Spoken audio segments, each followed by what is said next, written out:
Bueno, vamos a comenzar con el keynote nacional. Voy a presentar a Jorge Fábrega. Muchas gracias, Jorge, por venir hoy a esta actividad.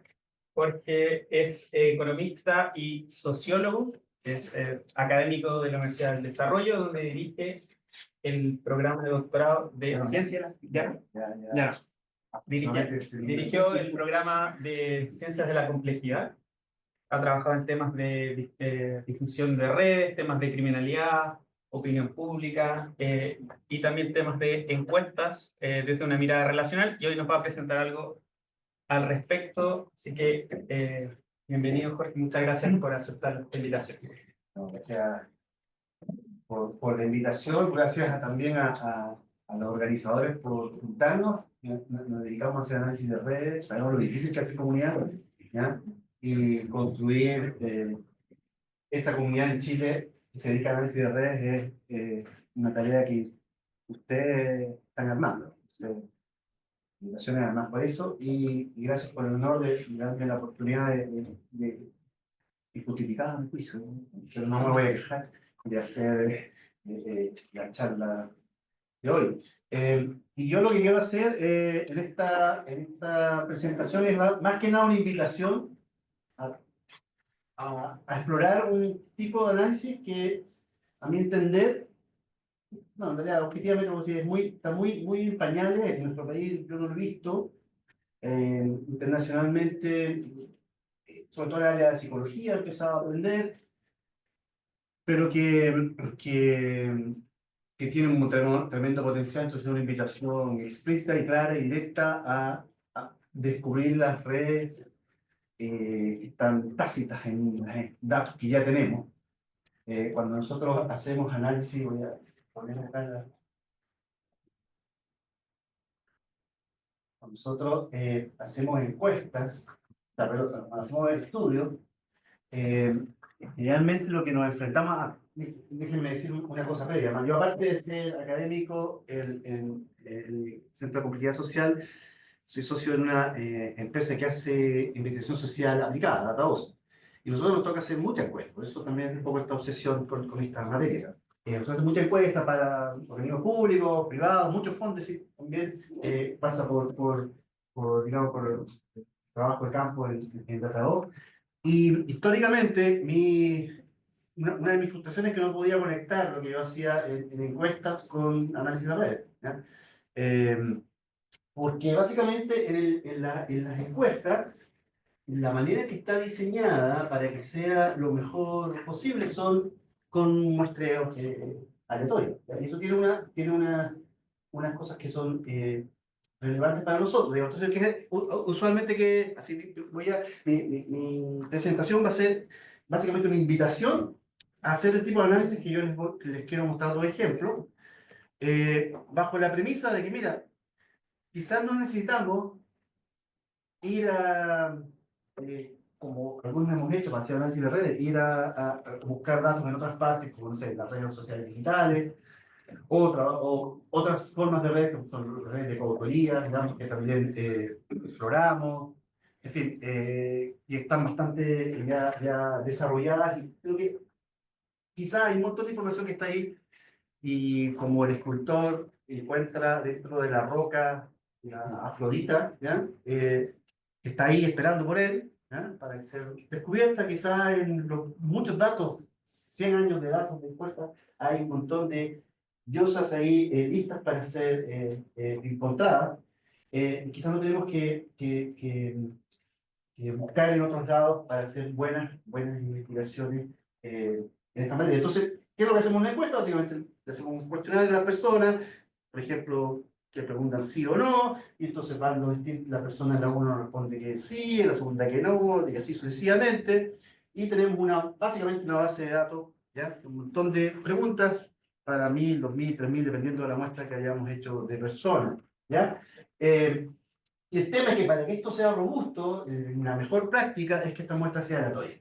Ahí es donde ya no nos gusta la parte de redes, porque entonces significa que el individuo 1 y el individuo 2 para que representen a la sociedad, al grupo que está interesado nosotros a analizar, esta persona no hay un vínculo. Y entonces, en la manera tradicional en que analizamos encuestas, que es mirar cómo distintos individuos que tienen características similares responden a las distintas preguntas. ¿Qué dijeron los hombres? ¿Qué dijeron las mujeres? ¿Qué dijeron los de cierto nivel socioeconómico, de cierta posición ideológica en esta materia? Eh, no tiene un aspecto relacional. Entonces, históricamente, cuando se han hecho encuestas, para buscar hacer algo relacional, se han buscado técnicas que lo que buscan es introducir en la encuesta preguntas relacionales. Entonces, generación de nombres. Un ejemplo es decir, ya, yo conozco la distribución de nombres en un país, entonces le voy a preguntar cuántas personas conoce de tal nombre. Y tiene una distribución de nombres muy conocidos, poco conocidos, o sea, es muy popular, poco popular, muy masivo, poco masivo, y tienes una distribución y a partir de lo que la persona te responde, tú le estimas su red social. Es un ejercicio, porque acá Matías ha hecho eso acá en la OCE. O dependiendo de tipo de conexiones, para medir calidad social. No sé, ¿a quién le confiarías el cuidado de tu hijo? ¿A quién le pedirías dinero? Entonces puedes ver, o participación en organizaciones, las clásicas preguntas de Putnam, ¿no? ¿Qué tan activo está en organizaciones sociales, en clubes de fútbol, en organizaciones religiosas? Entonces, ¿qué es lo que hacemos? Básicamente, lo que nos buscamos idealmente es tener un grafo, así lo me imagino yo, pero no tenemos un grafo, lo que tenemos es puras egonemas, ¿no? Entonces, dentro de la encuesta. ¿Ya? Y eso también, han hecho un montón de avances con eso, de estudiar las preguntas que nos interesan cuando nuestro objetivo último es entender lo que sucede en esa interacción, cuando nuestra unidad de análisis es la relación, pero bueno, usamos una técnica que lo que tiene comunidad de análisis son individuos. ¿Ya? Y para que esta técnica funcione bien, esos individuos tienen que estar elegidos aleatoriamente desde la población relevante. Entonces tenemos ahí un problema, ¿ya? Que lo solucionamos agregando preguntas, ¿no? Entonces, la pregunta A, que le preguntamos sobre esa persona con la cual, no sé, le acudirías para pedirle que te ayude con algo, y la pregunta 4B le dice qué relación tienes con esa persona, y entonces reconstruimos la red de esos individuos.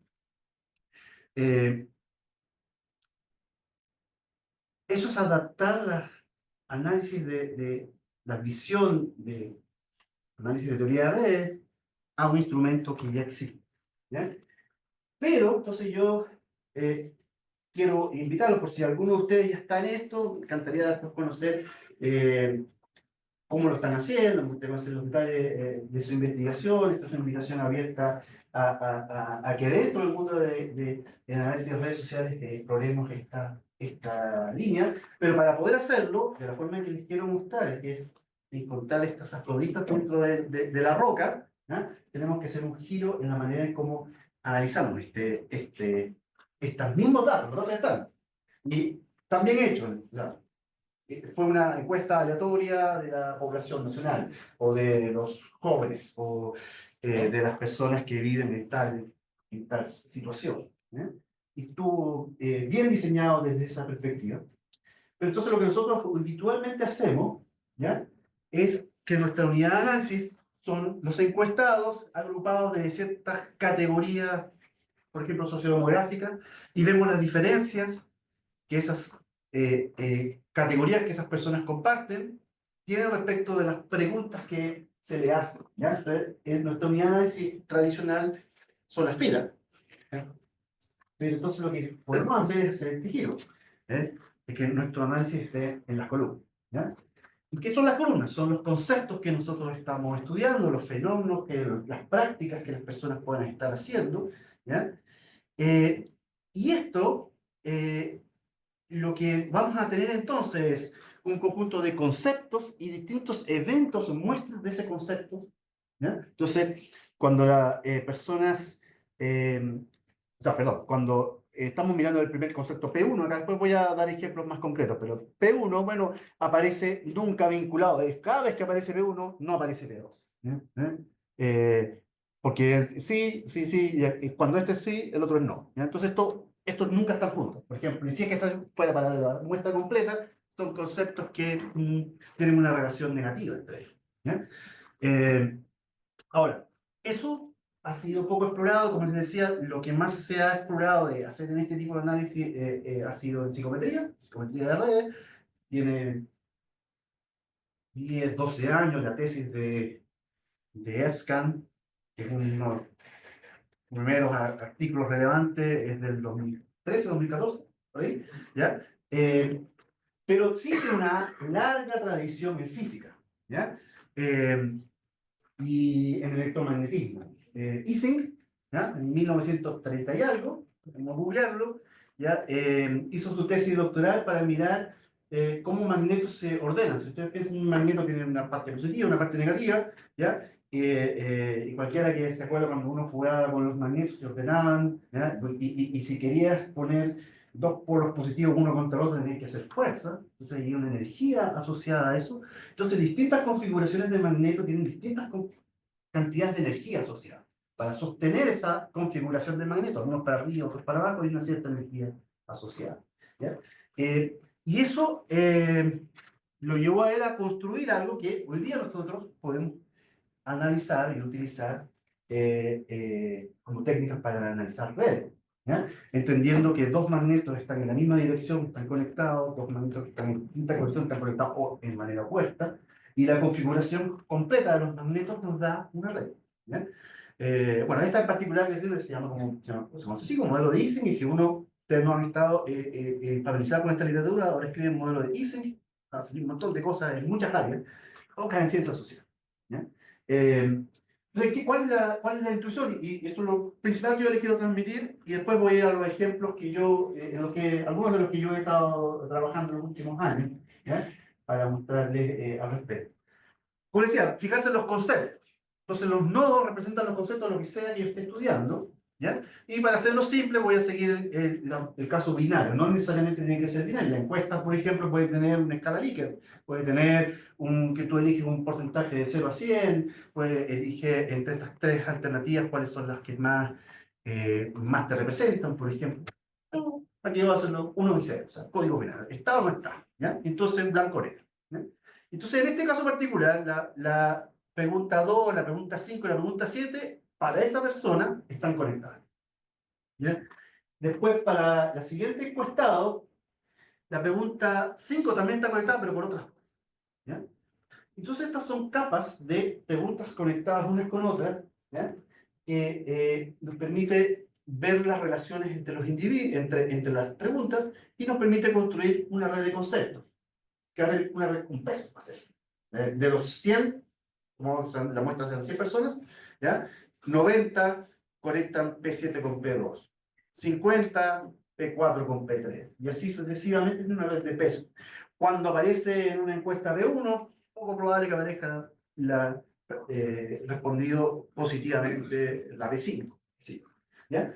Y así tú lo vas construyendo y tienes una configuración de red. Sigue siendo una encuesta, la encuesta está hecha. ¿Ya? Entonces la pregunta es que si uno tiene dentro de la encuesta preguntas que puedan ser relevantes, esas 7 preguntas que están ahí podrían ser, por ejemplo, todas relacionadas a convivencia escolar. ¿Sí?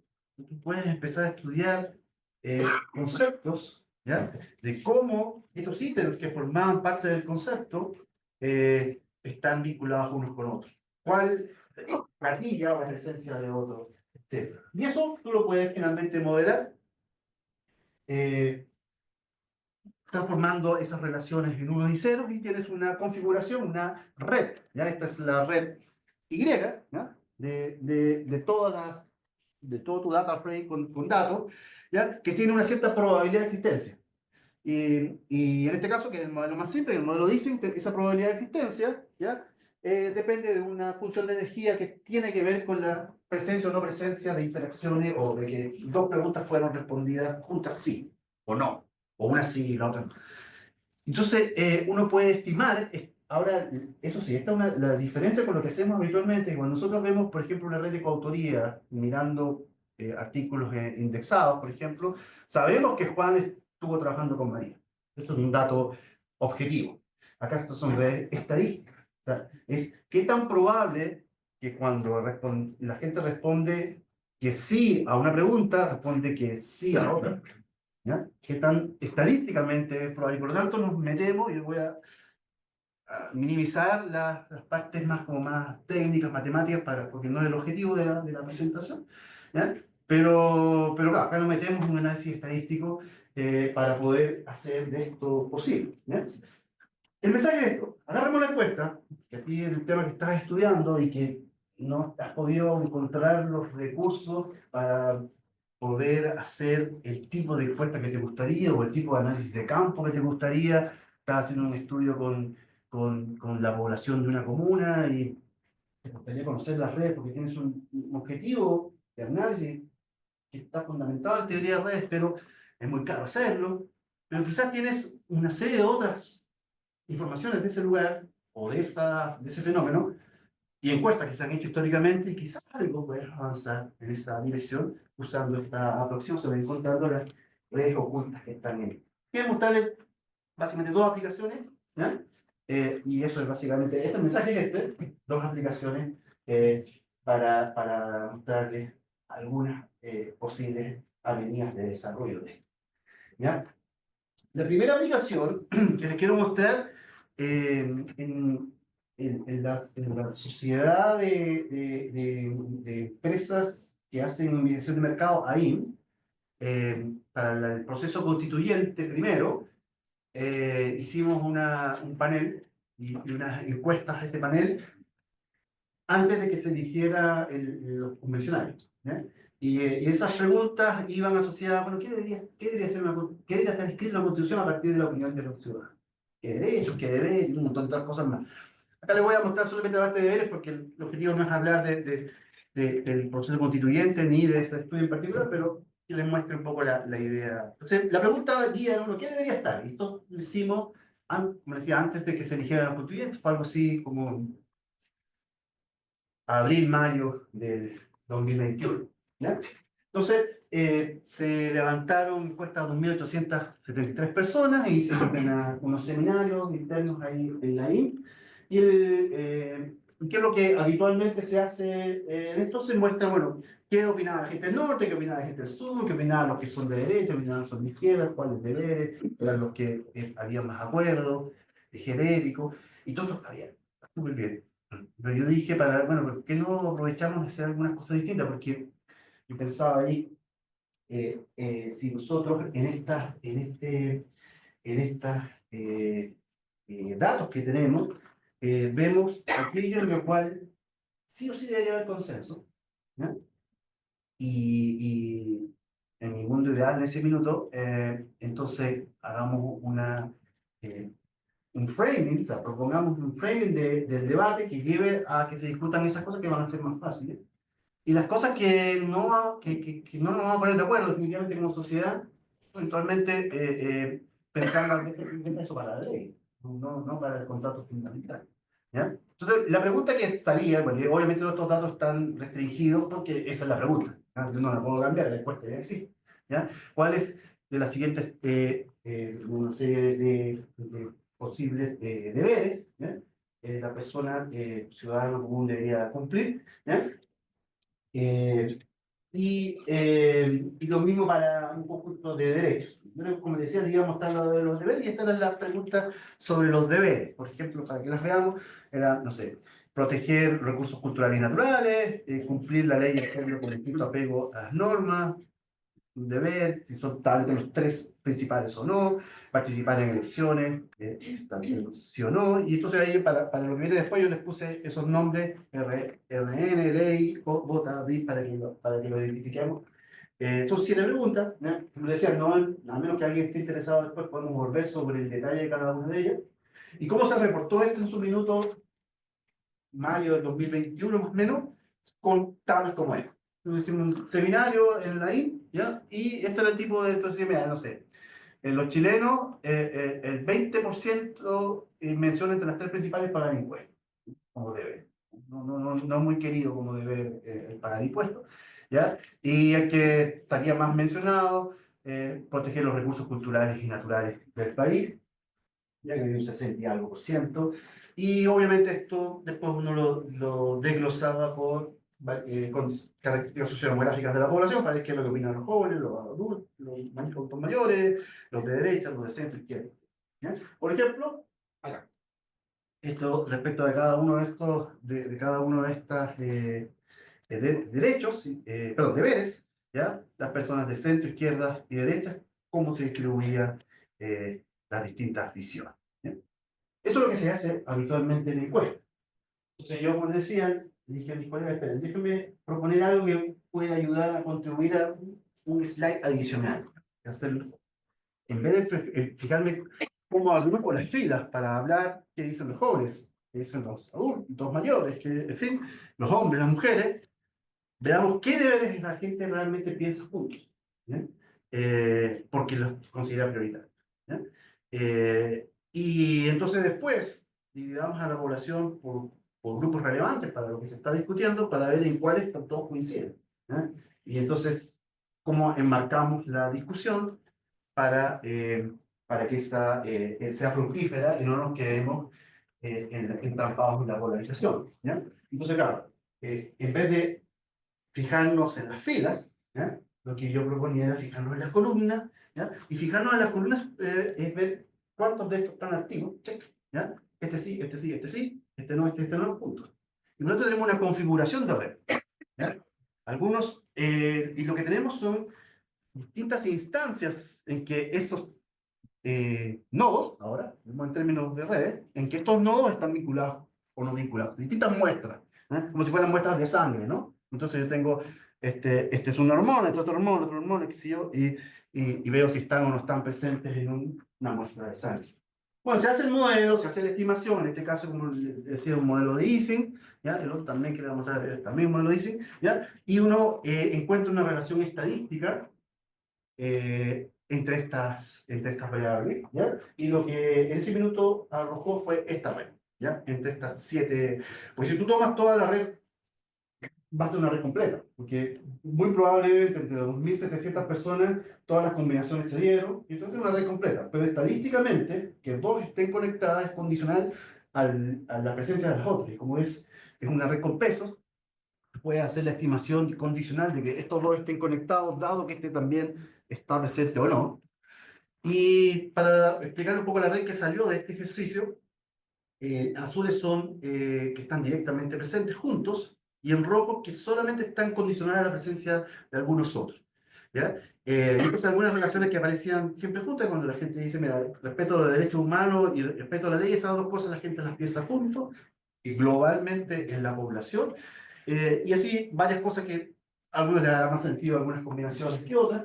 Entonces, hasta ahí, bueno, eso es más o menos lo que viene de la población. Entonces, repite este ejercicio por subsegmentos relevantes. Por ejemplo, un subsegmento relevante es ideología, autoclasificación ideológica. Perdón, disculpe, ¿cuánto llevamos?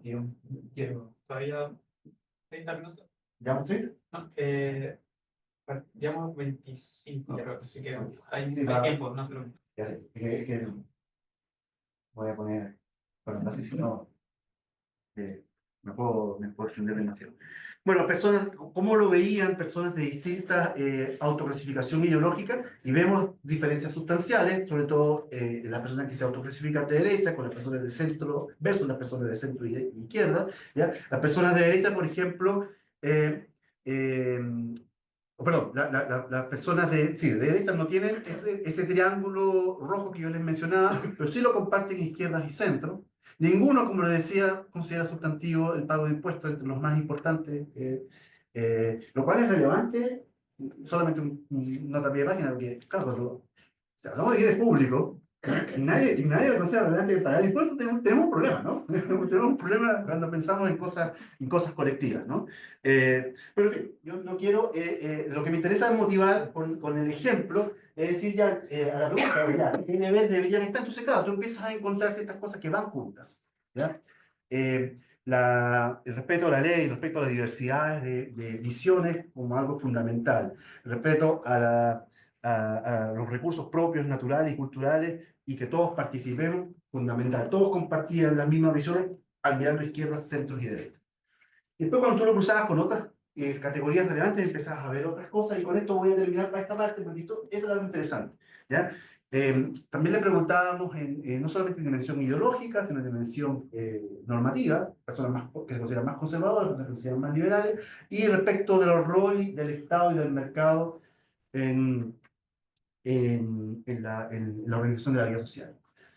Y había conexiones cuando tú hablas de Estado-mercado.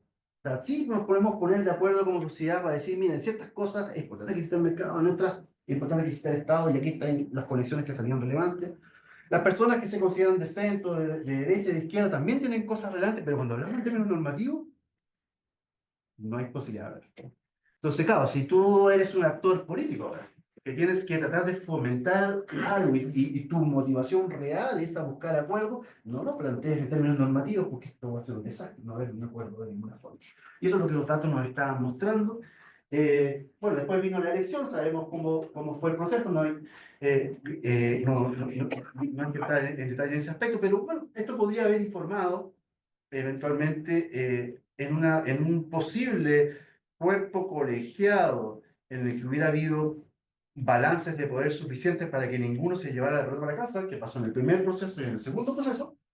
Ninguno se dio las condiciones para que este tipo de análisis pudiera informar el ejercicio. Bueno, quizás podríamos encontrar forma de construir el relato que generara consenso, que es lo que se buscaba, y básicamente hablando de las reglas bases de la organización social. Obviamente este ejercicio está limitado por el instrumento que tenía, ¿ya? Pero es una aplicación viable de un dato que está ahí, y hay unas posibles gemas, ¿no? Y otras, digamos, las únicas que están detrás de ese dato. Dejemos darle un segundo ejemplo, ¿ya? Este ejemplo un poquito más largo, más extendido, y tiene un espíritu más académico que de opinión de políticas públicas anterior, y que forma parte de un proyecto que está en desarrollo, junto con Mauricio Olavarría. Estamos terminando el Fondesit. Lo que hicimos fuimos a cárceles. Son dos partes. La parte que fuimos a cárceles todavía no tiene que ver exactamente porque estos datos son administrativos, así que voy a dejar esa parte de lado. Pero los datos administrativos que tenemos es la aplicación de un instrumento a personas privadas de libertad internos. Desde el 2015 hasta el 2022, se les hace rutinariamente una encuesta, que no es una encuesta, perdón, es un instrumento más complejo que una encuesta, porque a un reo tú no lo puedes sentar 30 o 40 minutos a responderte preguntas alternativas porque te van a dar contestación. Entonces es una conversación que hace el trabajador social o el psicólogo que trabaja ahí, a través de las cuales va llenando una batería de preguntas, son 43 preguntas, ¿ya? Con las cuales se establece si esta persona, cuál es su riesgo de reincidencia, y se establece además qué tipo de intervención se va a hacer con esa persona. Entonces, cuando la persona está buscando presto laboral, quiere irse a los pabellones donde están las personas que son menos riesgosas, le hace el test SIGI, ¿ya? Así se llama el test, para ver qué tipo de intervención se hace con esa persona en términos de trabajo social, ¿no? Para la inserción social. Entonces, todas las preguntas que incluyen el IFI son preguntas que van apuntadas a saber cuál es el factor de riesgo asociado a que esta persona vuelva a reincidir, y está basado en lo mejor de la literatura en criminología. Andrew Bonta y otros autores relevantes a nivel internacional. ¿Qué cosas se les preguntan? Se les preguntan sobre su historia delictual, su primera, cuándo fue la primera vez que estuvo en algún recinto privado de libertad, o si no. Se les pregunta, y hay varias preguntas sobre eso. Por ejemplo, si ha cumplido condenas por tres o más delitos, si ha tenido penas en medio libre, o sea, sin cárcel, digamos, etcétera. Ya después preguntas sobre educación y empleo, hasta qué curso formalmente llegó, empleo, si duran los empleos o no duran los empleos, se preguntas sobre eso. Sobre la familia, ¿ya? Antecedentes de la familia, relaciones en la familia, relaciones de pareja, violencia en la pareja o no, uso del tiempo libre, si tiene padres que tienen también antecedentes o no. De hecho, y como les digo, una conversación y va llenando eh, eh, y haciendo check básicamente el trabajador social que está haciendo la entrevista. ¿Ya? Y así, como les decía, 43 ítems, ¿ya? Y se saca un riesgo.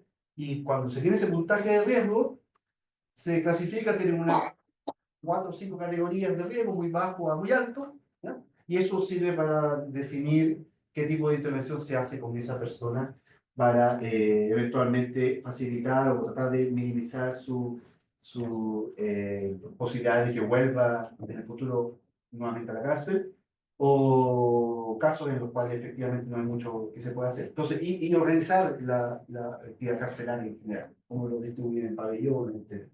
¿Ya? Esta es la distribución de los puntajes. ¿Ya? Ah, esta no es exactamente la distribución de los puntajes porque el IGE tiene, son todos puros ceros y unos, excepto un par de preguntas que tienen hasta 4 valores. Yo lo simplifiqué porque básicamente esos distintos valores definen hasta cierto valor no es necesario intervenir y después de cierto valor sí es necesario intervenir. Entonces, la guía acá es, hay que intervenir una intervención, porque lo dejé todo en ceros y unos. Y por eso que los puntajes que a mí me salen son exactamente los mismos puntajes que oficialmente tiene el IGE. Van acá hasta desde 0 a 43, que son las preguntas relevantes, ¿ya? En el IGE real es un poquito más, ¿ya? Y esa es la distribución. Entonces, ahí ustedes ven que la mayoría de las personas están en torno a 20, 22 es la mediana, perdón, el promedio. Y lo de allá al lado es la distribución, porque además, como yo tengo los datos de las personas privadas de libertad, tengo cuándo egresaron, y tenemos un seguimiento de 2 años si volvió a la cárcel. Si volvió a la cárcel dentro de esos 2 años, decimos que esa persona reincidió. ¿Ya? Entonces, con ese dato nosotros construimos el gráfico que está a la izquierda, derecha de su, están mirando ustedes, ¿ya? En donde las líneas rojas son los que reincidieron y las líneas azules los que no reincidieron, y los puntajes están movidos hacia mayor reincidencia, sobre todo en la parte alta, que lo cual les hace sentido, ¿no? O sea que las personas que efectivamente acá los puntajes del IGE aparecen con eh, que reincidieron, ya en los valores altos sí efectivamente sucede. Ustedes ven al comienzo, hay más personas de bajo riesgo y que no reinciden, y después personas de alto riesgo y que se reinciden. Oye, esos son los datos, que la media está sobrepasado, se demora 1 hora por cada interno, ¿ya? Y tiene generalmente 2 o 3 trabajadores sociales como mucho en una cárcel grande para poder hacer todo esto. Entonces, eh, no a todos se les hace difícil, en fin. Pero bueno, ¿cómo podemos mejorar? Y a veces las redes sociales, el análisis de redes puede ayudarnos a mejorar este análisis. Tenemos nuestros 43 preguntas, ¿ya? ¿Ya?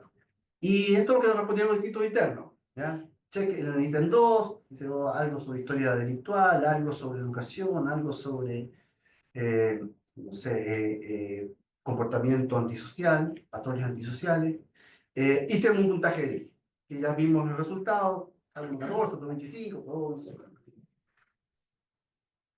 El ejercicio que nosotros, acá los Mauricio estamos haciendo, eh, es ver, bueno, pero lo que pasa es que para un mismo puntaje puede haber distintas maneras de llegar a ese puntaje, ¿ya? Obviamente, cuando estamos en el 43, es una sola, todo, puro cheque. Todos los que tengan puntaje 43 tienen puro cheque, todos los que tengan puntaje 0, no había nada, está relacionado con nada, ¿ya? Pero entre medio debería haber, eventualmente, hipotéticamente, distintos caminos para tener 14. Entonces, por ejemplo, podría ser como acá.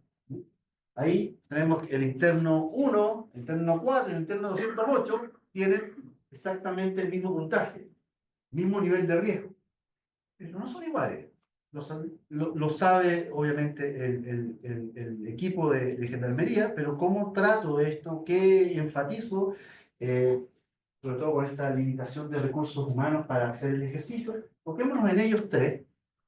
Entonces yo puedo empezar a mirar, bueno, ¿qué patrones son los relevantes acá que gatillan que alguien tenga un puntaje IGI de 14?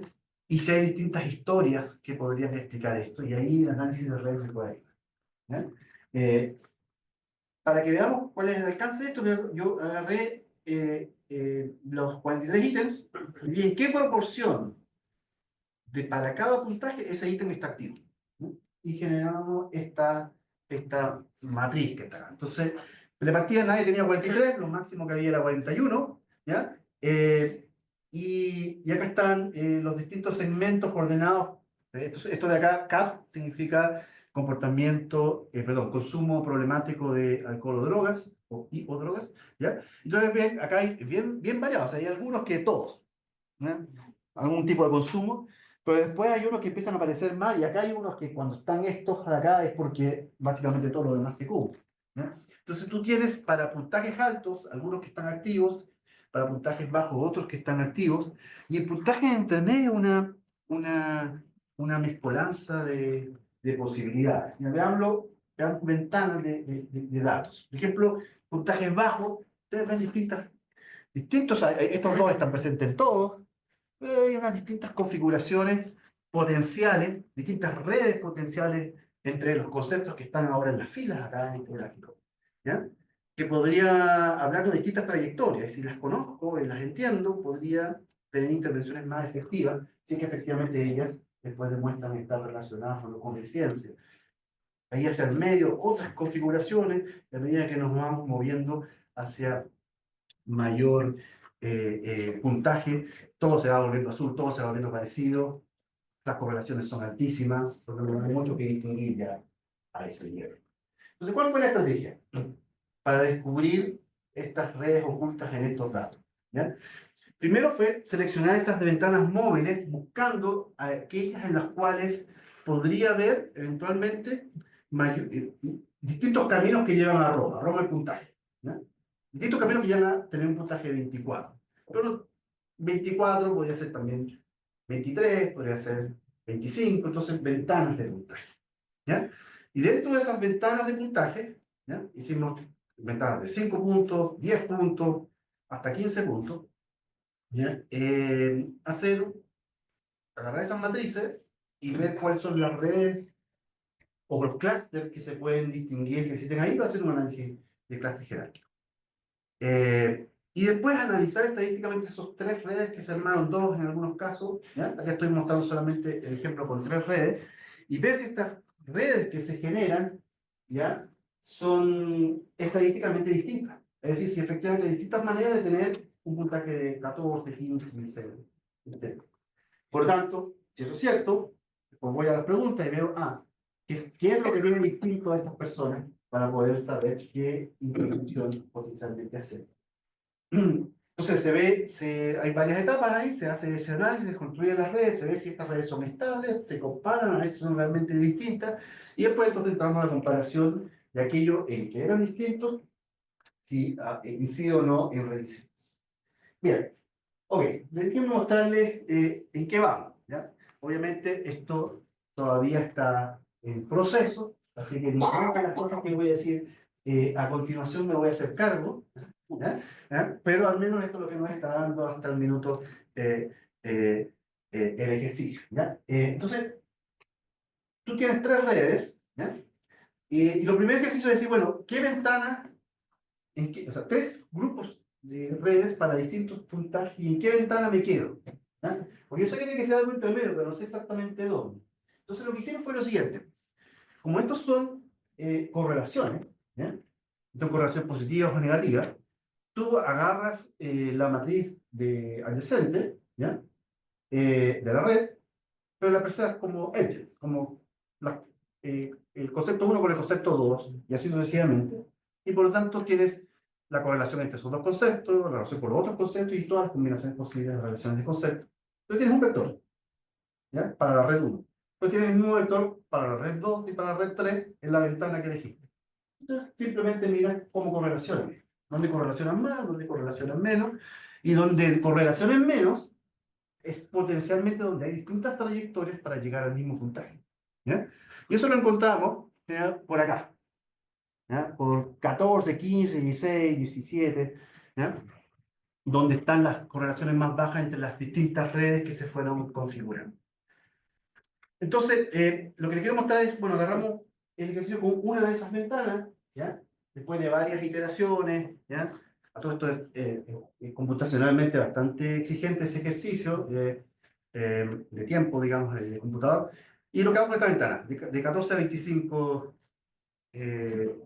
puntos. Entonces, en esta ventana vemos las tres redes que se forman, ¿ya? Y estas tres redes que se forman, después vamos a analizarlas, ver detalles, qué es lo que está siempre presente, qué es lo que hace distintivo una red con otra, y hacer un par de ejercicios estadísticos sobre eso, ¿ya? Entonces, estas son las redes que se generaron, ¿ya?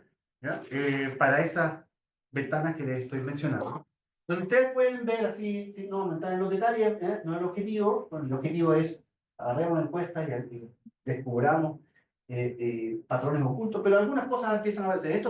Ese círculo de esos nodos que están ahí están presentes en todas las redes, eso también, y eso también.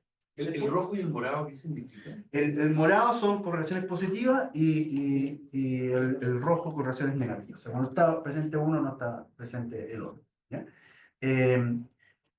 Entonces, ok, pero acá hay una cosa que hay que hacer, ¿ya? Y que es quizás la más, computacionalmente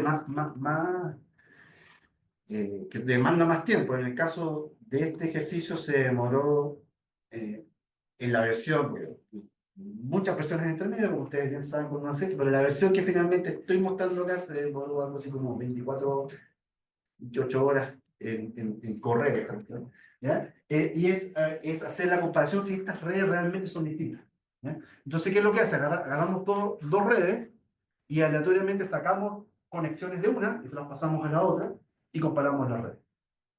Y comparamos las redes. Bootstrap, cientos de veces, miles de veces. Y si las configuraciones que van saliendo son realmente distintas, ¿ya?, vas generando el indicador de qué tan fuerte es la diferencia entre estas dos, ¿ya?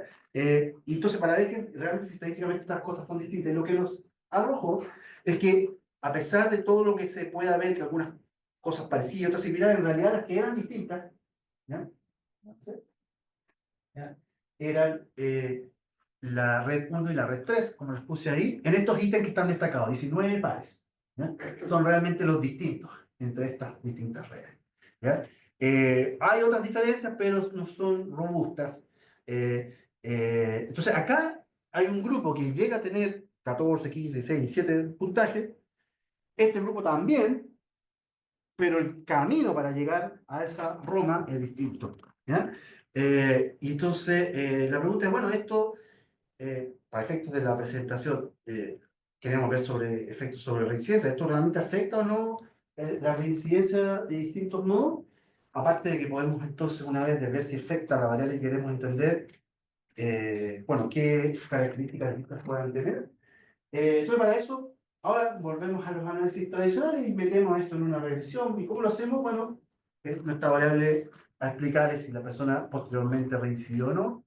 Y metemos estas correlaciones, ¿ya?, como nuevas dummies, ¿ya? Ahí donde dos aparecían activos juntos, lo ponemos como un 1, si nos aparecen juntos como 0, y cuando aparecen en contrario lo mismo, entonces introducimos estas dos dummies en el modelo logístico, y bueno, ahí hicimos varios ejercicios, y ya no tiene que ver con redes, que son lazos, en fin, para hacer estas estimaciones. Pero quiero, y con esto la última lámina, ¿ya?, es mostrarles lo que empieza a dar, ¿ya?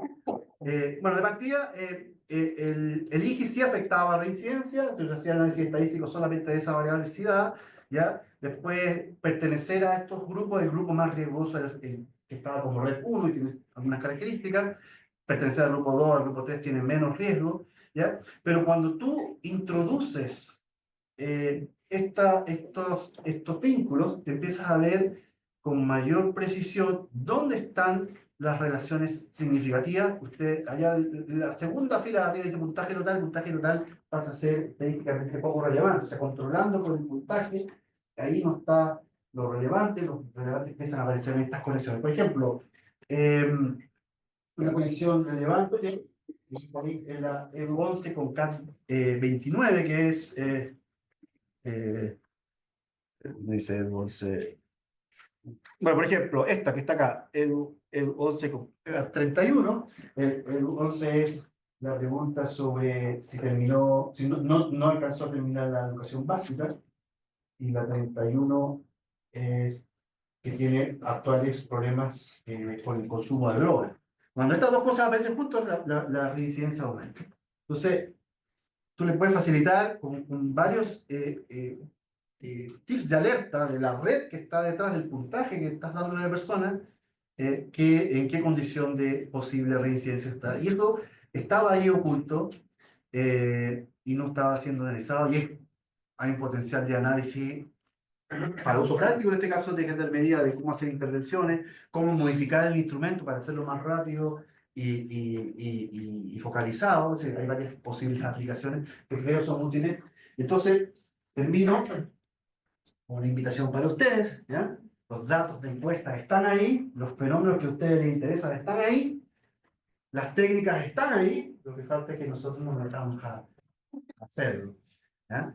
Y encantado de conocer si ya lo están haciendo, lo que están haciendo, y colaborar si así no hace. Eso quería presentar, y muchas gracias por su atención.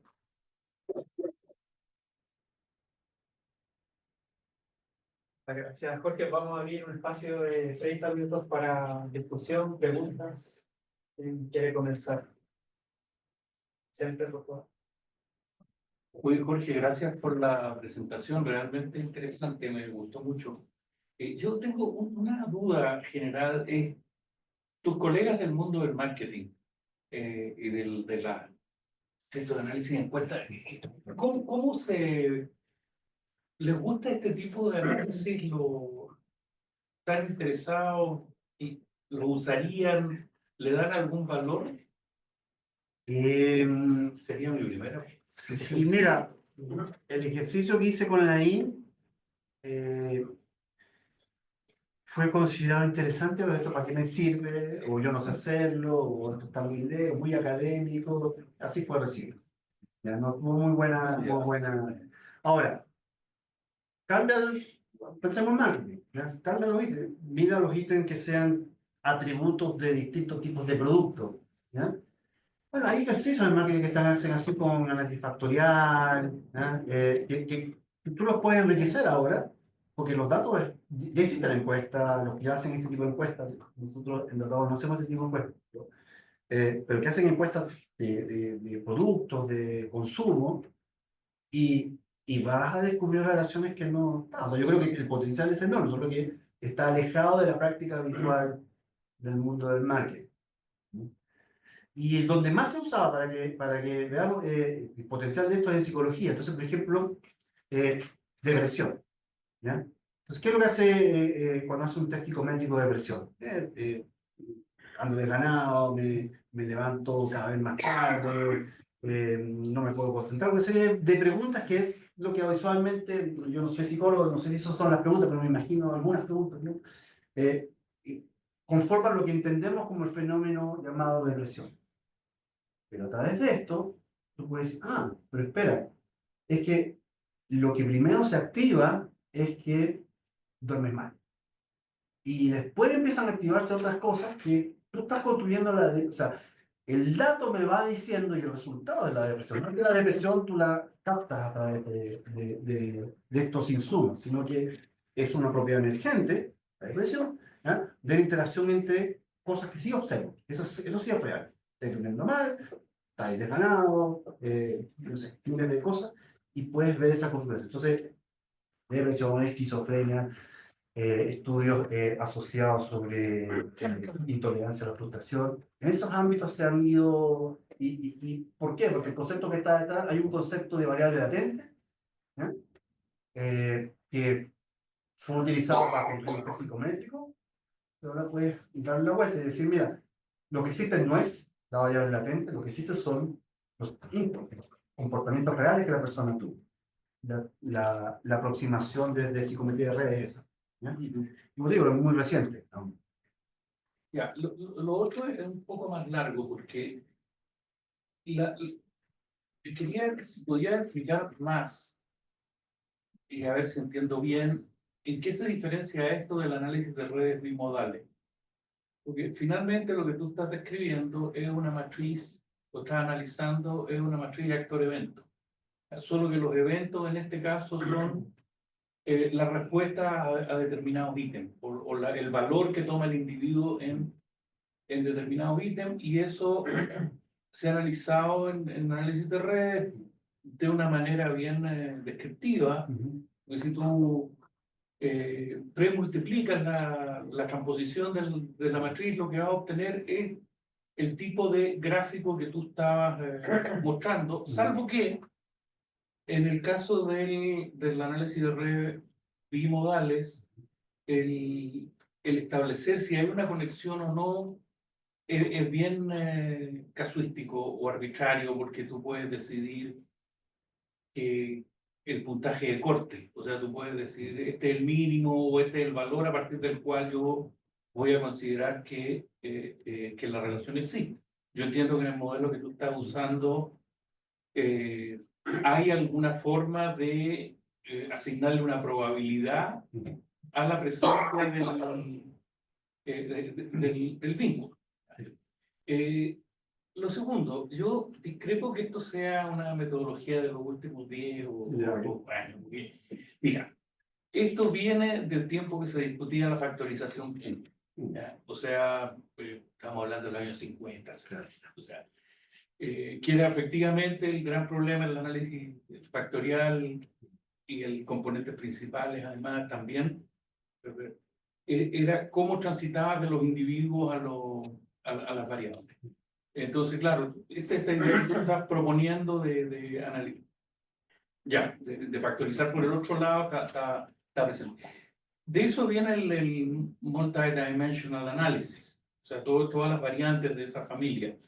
Pero sobre todo, y eso yo creo que es importante, el análisis factorial de correspondencia múltiple, que es un desarrollo de los años 60-70, que es lo que hace Bourdieu. O sea, que hace lo mismo, pero que tiene muchas más diferencias porque se puede transitar, y hay álgebra para transitar, desde las filas a las columnas, y de las columnas a las filas. Entonces eso resuelve el problema de tenía el análisis factorial,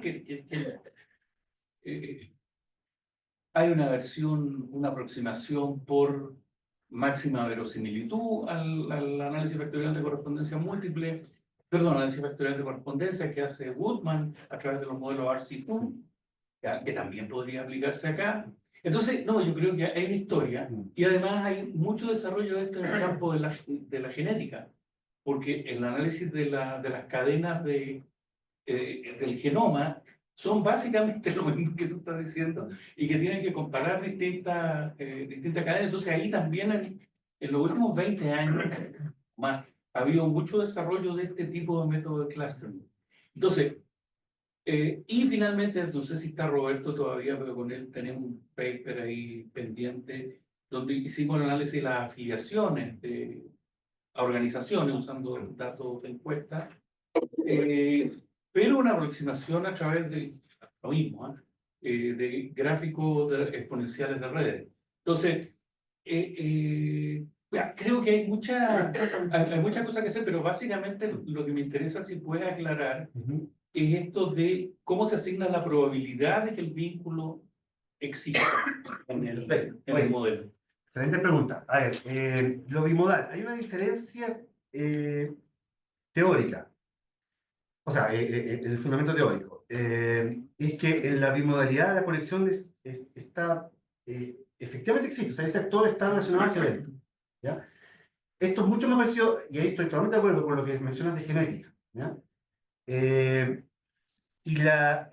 Entonces, claro, estamos, de hecho, hay unos papers que muestran cómo tú puedes transitar desde acá un análisis de correspondencia efectivamente, matemáticamente, y este fondo está mirando el mismo problema desde otro lado. Eso es totalmente de acuerdo. Hay una sola diferencia que yo creo que es fundamental en términos teóricos, y es que detrás de y que tiene que ver con la probabilidad que estás mencionando. Detrás de esta aproximación está Perl, está la análisis de causalidad condicional, ¿ya? Que no está en las otras formas, ¿ya? Entonces efectivamente tú puedes encontrar causalidades cuando tú ves la interacción entre dos edges, entre dos nodos, ¿ya? Y direccionalidad, dependiendo de este ejemplo, eran todas no dirigidas, ¿ya? Eh, a donde llega mi conocimiento de análisis factorial, forma múltiple, actor, evento, no está. No está. Sí. Y yo diría que esa es la gran diferencia. Tú puedes hacer análisis de causalidades usando esta metodología. Eso. ¿Más preguntas? En parte la acabo de responder, pero igual quiero como para que me queden las cosas muy claras.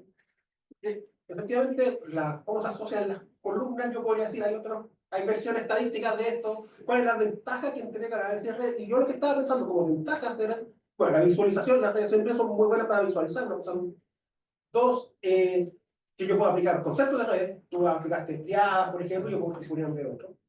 Tres, estaba pensando que puede que facilite como especificar, como en el último, especificar muy bien cuáles son las conexiones que son más cruciales.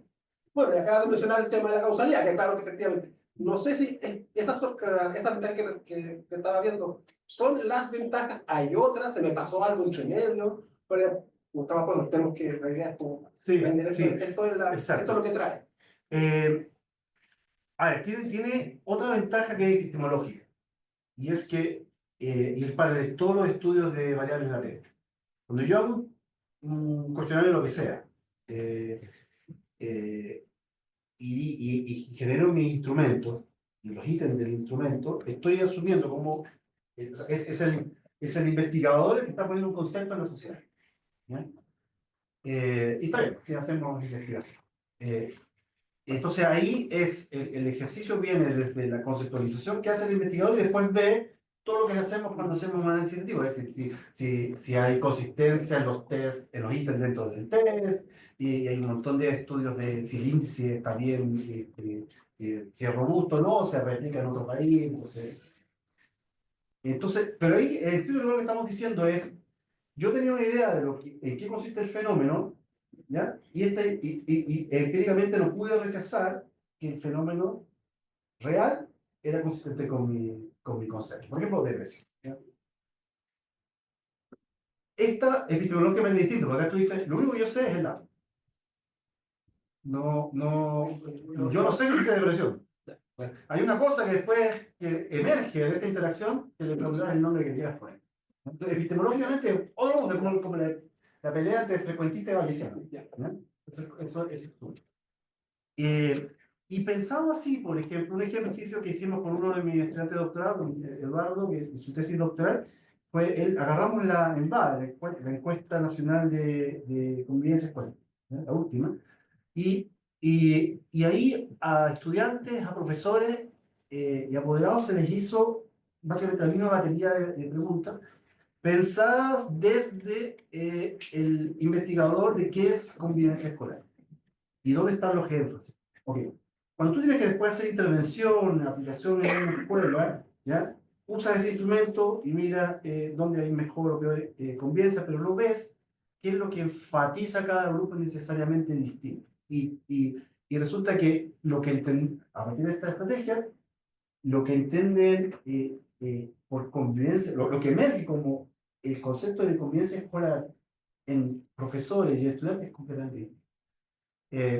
¿Se puede hacer con otras técnicas? Sí, yo creo que también se pueden avanzar con otras técnicas. Y ahí esto no es una invitación a monopolizar, a hacer no más triangular con distintas técnicas para hacer este tipo de ejercicio. Pero ahí tienes otra posible aplicación. Gracias, Nico. Sí, muchas gracias, muy interesante. Yo en una parte me perdí o no entendí. Tenemos esta ventana de respuesta, se construyen ahí clusters jerárquicos, me imagino, en base como a las correspondencias de esas respuestas. Y luego terminaste como con 3 redes y ahí fue la parte donde me perdí, porque lo que no logré cachar fue en base a qué criterios se calculaban las distancias entre estas redes. Es como cuántos cambios necesita una red para convertirse en la otra o algo de ese estilo. Sí, es una técnica que se llama Network Transformation Force, algo así, que desarrolló EPSCAN y un colega senador en la video, que para poder ver si dos redes son estadísticamente distintas, lo que hace es aleatoriamente sacar muestras de una y intercambiarlas, ¿no? Y estudiar la fortaleza de las conexiones que surgen. Entonces, eso lo iteras 10.000 veces, ¿ya? Entonces tiene una distribución de lo que sale. Si la distribución real está en una de las colas respecto de esa distribución es porque es distinto. Eso es básicamente, es un ejercicio bien lento, bien largo, pero esa es básicamente tienes una prueba estadística, digamos, que en todo caso, Vicente tiene razón claro, en otras ese criterio podría ser, entre comillas, más arbitrario, pero al final con este criterio también es arbitrario, en el sentido que uno dice ya 0.05 o 0.001 también es arbitrario, ¿no? Pero al menos hay un ejercicio de tratar de encontrar una Y distribución. además probablemente es más viable que lo que yo pensaba que era, que esto como de contar cuántos cambios uno requiere de cambiar de una red a otra con tantas redes, se demoraría. No, no, una locura. Una locura. Súper gracias. Muchas gracias, Jorge, por esta presentación. Me parece súper interesante y creo que dialoga bien con un paper antiguo de Breider del 74, que hablaba justamente de esta dualidad persona-grupo, un poco en la línea de lo que decía Vicente, de que esta dualidad permite ya sea ver las conexiones por los individuos o los grupos en función de cómo tratan la materia. Lo que me haga pensar y me gustaría saber tu opinión al respecto, por eso me doy un poco la vuelta, que, claro, para Breiger, efectivamente él pensaba en vínculos sociales. O sea, él pensaba que cuando se hacían estas proyecciones, las proyecciones estaban bastante vinculadas con organizaciones, personas, y uno podría decir, ya, porque participamos en una misma organización, puede que estemos vinculados. Pero aquí se está vinculando con la semántica, que son conceptos, ¿no es cierto? Son ideas. Y toda esta literatura... O acciones también podrían ser. Acciones, pero claro, pero no son lo mismo que Brian está pensando en organizaciones o personas, sino que son conceptos, entre comillas, más abstractos. Y ahí yo entro como le has dado bastante relevancia a la parte teórica, me gustaría como saber tu opinión en estas líneas, porque si yo aplico las técnicas de red a elementos que son de naturaleza semántica, hay cosas que empiezan a ser más difíciles de interpretar. Por ejemplo, cuando tú aplicas el Network Comparison Transformation, no me acuerdo, entendí por lo que mencionaste que compara configuraciones dentro de la red. Ya las configuraciones de la red dentro de una dimensión semántica dejan de ser parecidas a las configuraciones de una red social. O sea, las configuraciones que uno ve en amistades no son las mismas que las configuraciones que ve en conceptos, acciones, lo que tú quieras. Y es complejo porque uno dice ya, si es que hay configuraciones semánticas, de partida uno tiene que ser muy cuidadoso en elegir qué tipo de configuraciones metes a la palestra para poder hacer la distinción. Y lo segundo, también usaste bastante las correlaciones. Las correlaciones, claro, parten de supuesta linealidad, ¿cierto? Que las cosas están relacionadas de forma lineal. Y los bibliómetras que piensan que es información, y que un poco en esta línea, usan otras cosas, pues, como por ejemplo medidas basadas en ángulos, como cosine, basadas en superposiciones, como acá, u otra. Y ahí me parece que es como una mezcolanza teórica, una apertura teórica que yo creo que es súper rica y que con este tipo de cosas como que permite abrir el diálogo a esta, esta diversificación epistemológica usando redes. Muy interesante, yo imagino que Ignacio quiere hablar de justamente esa aproximación. Sí, yo creo que hay una riqueza y efectivamente estas correlaciones son correlaciones condicionales a la existencia del resto de la red. ¿Ya? No simplemente dos nodos están activos o no, sino están activos o no en esa red en particular, dado la configuración del resto de la red. Entonces, por eso son condicionales y la probabilidad que está detrás es las probabilidades de Peirce de encontrar causalidad. ¿Ya? Yo creo, y esto yo nunca he pensado el problema de la forma que lo estás planteando, pero yo creo que esto es una manera, así lo sé, bien simple, bien como a lo bruto de meterse en la semántica. Dice, mira, yo no sé si me estoy metiendo una dimensionalidad nueva o no, así que lo voy a probar todo. Y eso es lo que hace, básicamente. Mezclas todo a ver si lo que tienes parece ser sustantivamente distinto que algo aleatorio. Y eso es lo que te permite hacer la comparación, o sea, el ejercicio que está detrás de la comparación, el test de comparación entre redes. ¿Ya? Entonces, si ese ejercicio es suficientemente persuasivo, lo que está diciendo es, mira, yo no sé si al sacar unos edges de uno y pasárselos al otro y empezar a mezclarlo y hacer esto muchas veces, yo no sé si estoy cambiando el significado de las cosas. Pero lo único que sí puedo decir es que lo que finalmente me salió en este test es muy distinto a cualquier otra cosa que haya hecho. Y eso es lo más lejos que puedo llegar. No sé, un lingüista quizás no me diría, oye, pero eso está mal, no sé. Ahí ya me supera. Sí, pero bueno, es muy interesante. Una de las cosas que me llama como harto la atención es por como la novedad del método donde lo estaba usando, eh, qué implicancias hubiese tenido utilizar la metodología bajo el enfoque tradicional, como viendo a los individuos, como con estas respuestas de seres y uno, a ver, eh, bueno, en el caso de las cárceles, y donde hay como muestras aleatorias, lo entiendo. Pero, por ejemplo, en aplicaciones que tú mismo ya has hecho en términos del Congreso, por ejemplo, ¿te mostraría así como, no sé, como asociaciones invisibles, como partidos invisibles? O, No lo he pensado, pero en el caso de un cuerpo colegiado, la gracia que tengo es que tengo la población completa. Entonces, claro, tú puedes hacer ejercicios que Subluto hemos hecho a partir de del dato de insumo de cómo votó el conjunto de posibles votaciones que tuvo, quiénes votaron más parecidos, quiénes votaron, y generan una red y hacer estimaciones ideológicas a partir de esa red. Eso existe, ¿ya? No necesitas hacer esto, eso está mucho más parecido a los otros trabajos de economía política. Eh, pero no, yo tampoco veo la utilidad práctica, así como lo he presentado ahora en, no sé, en un curso. Yo puedo tener en la red realmente tiene el sociograma del curso. Entonces, yo lo veo, por eso, y esa era como la motivación, es que allá afuera hay un montón de cosas que ya se hicieron y que desde la perspectiva de red nunca las tocamos porque no hubieran hecho esta pregunta, ¿eh? Pero no lo hicieron, ya no está hecha, está ahí. Pero igual hay un montón de cosas para tu tema de interés que podrías ir a ver, ¿ya? Y que hay unas herramientas que existen, hay otras más antiguas también que también se pueden utilizar, si esto en un sentido no es evangelizar, ¿no? Es como proponer, ¿ya? Y que tienen potencial de ser usadas, pero en el Parlamento tendría que dar una vuelta, no veo cómo, qué provecho sacarle, o sea, algo te va a dar el resultado, pero no veo conceptualmente todavía qué puedo sacar que no podría, no sé, ¿no? Pensaba en su minuto de método, ¿no?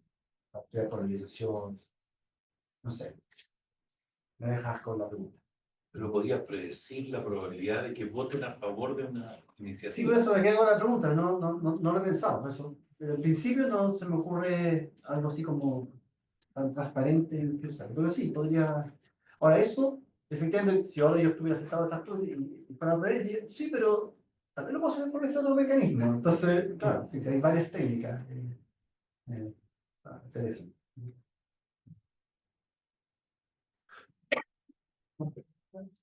oye, bueno.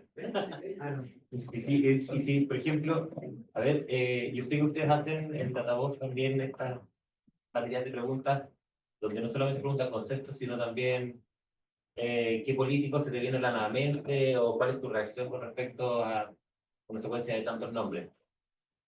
igual como que uno podría sortear a estas personas como a los que responder, así como de forma completamente agnóstica a que si son conceptos o son personas, y ver qué personas están asociadas a qué conceptos, así como qué imagen refleja cada o candidato. Sí. ¿Sí? Sí, sí, efectivamente, eso es parte del ejercicio. Y ahí pasan cosas interesantes. Suena como que no nos puede contar más. Tengo una duda porque, por ejemplo, una cosa que yo he visto como en la parte de encuesta, igual es como el tema de la no respuesta. Como que pasa mucho, especialmente en historias como Cacén, que son súper largas, que también yo lo he visto algunas veces como con mi grupo de trabajo, que no sabemos muy bien en qué momento a veces no van a responder, porque no saben, no responden, como que siempre son así como cosas que pueden ser más complicadas de resolver. Ahora, también estamos desde este enfoque, también podía de cierta forma darnos una línea de cómo se va respondiendo una encuesta. Y qué preguntas están más relacionadas y, por ejemplo, tal vez cuál es la línea en la que llegamos a la no respuesta, para tal vez evitarlas. No sé, siento que también hay ciertos enfoques que tal vez este tipo de enfoques podría ayudarnos como a mejorar también la metodología de cómo generamos un cuestionario, de qué forma preguntamos, etcétera. Como que siento que igual tal vez podría, o sea, el pensar esto como una red, podría ayudarnos también a mejorar la forma en la que hacemos las encuestas para mejorar también el tipo de respuesta. O sea, Súper interesante. Súper interesante. no Sí. sabíamos bien cómo enfrentarlo, porque en general la no respuesta se relaciona mucho también cuando lo analizamos como más a nivel socioeconómico, etcétera. Por ejemplo, preguntas de ingresos generalmente están muy relacionadas a quién lo responde, quién es la persona que está respondiendo la encuesta, etcétera. Si sabe o no sabe. Sí, no, están súper interesantes. Se me ocurren algunos experimentos para tratar de ver eso, pero sí, no, acá no, evidentemente no lo mencioné, pero todas las no respuestas quedan fuera. Entonces, por ejemplo, no di muchos datos de esto, pero eran el IGI, que los que estaban ahí, los reos, en realidad eran 19.000, pero había 2.000 que al menos un IGI no tenía la respuesta, entonces se fueron, quedaban 17.000. Bueno, un número sustantivamente grande todavía, ¿no? Pero claro, ¿por qué no respondieron eso? ¿Por qué el trabajador social en este caso no rellenó ese, quedó como ruido? Sí, también hay lógica. Hay preguntas, por ejemplo, hay preguntas como de salud mental, etcétera, que son súper largas, te preguntan un montón de cosas y a veces los encuestados terminan diciendo no, no sé. Hay un punto a veces en el que quiebran. Y claro, se satura esa Exacto, y uno tal vez podría ver la red un poco y ver cuándo es que deja de haber esa conexión. Dame una vuelta a eso, dame una vuelta. Oye, sobre el tema de la cárcel. El primer ejemplo que diste era una encuesta aleatoria. La cárcel, no entiendo que Datos no es, administrativos. ¿no? Son datos administrativos y ellos no es aleatorio. Ellos, A eso, es mi pregunta entonces, es, ¿ustedes han probado el efecto de la proximidad sobre la probabilidad de reincidencia? su comunidad. A ver, hay gente que comparte celda, que comparte pabellón, que están en la misma cárcel. Ya. Entonces, Ya. hay una red de alguna manera en el sentido que decía Una red Alejandro real recién. detrás. O sea, hay personas que están en contacto o que tienen alta probabilidad de contacto. Eso sería interesante mirarlo desde ese lado, ya que ahí no es aleatorio. No es aleatorio, sí. Hay investigación de eso, sí. En criminología sobre contagio criminoso. Efectivamente ha habido en la misma casa al mismo tiempo con proxy de que hay un contacto. No, porque en el lenguaje popular esta idea de la escuela del delito es eso. Claro. O sea, Y hay tú cierta estás evidencia. mezclado y Hay aprendes evidencia. a delinquir en contacto con otros que están más experimentados en En esa la forma, carrera. no nos metemos en eso, pero nosotros fuimos a las cárceles, o sea, aparte de esto que son los datos mentales, fuimos a las cárceles, hicimos un cuestionario distinto al IGI, pero que tiene el mismo tipo de propósito, y una de las cosas que era más importante a la hora de la reincidencia es que a dónde llegas después. Pudiera hacer un tremendo trabajo en gendarmería, de reinserción social, todo fantástico, todo. Pero si vuelve al mismo lugar que estaba antes, no te quedas. Y eso tiene que ver con tener un red ya real, no estadística. Muchas gracias.